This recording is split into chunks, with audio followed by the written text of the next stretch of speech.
Hello, and long time no video.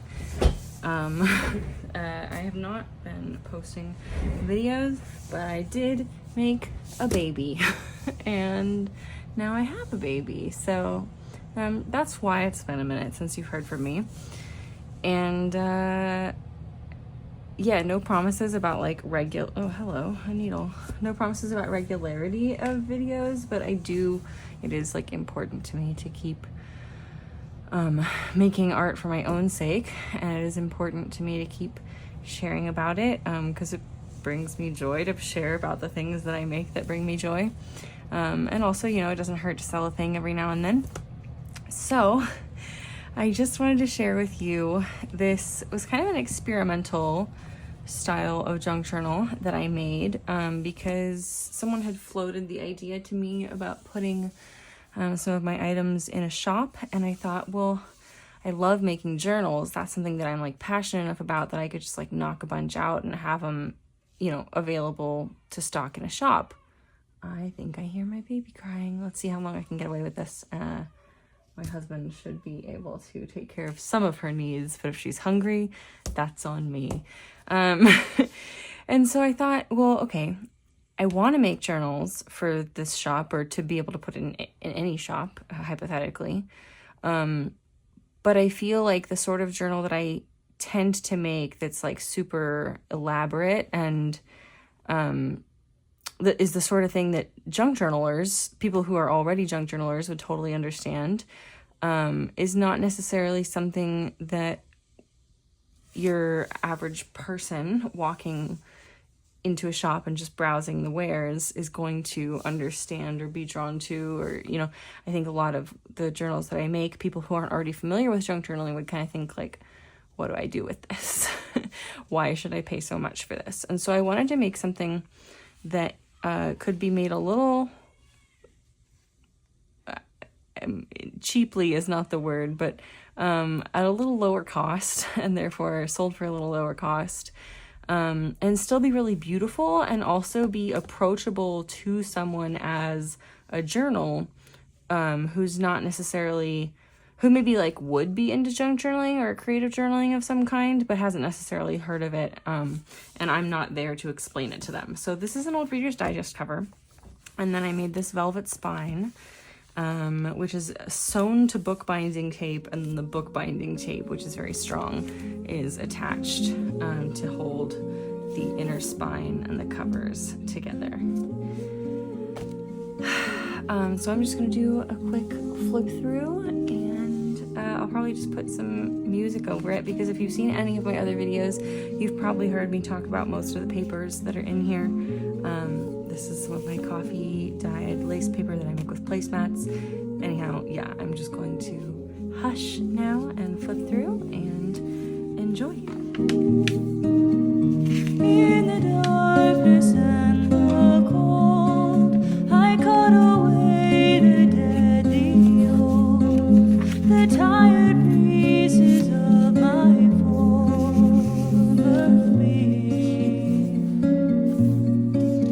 On August noon beneath the moon, I sang a soft and sacred tune, and lightless birth daughter herself who's singing.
Lite. Really actually like this journal a lot.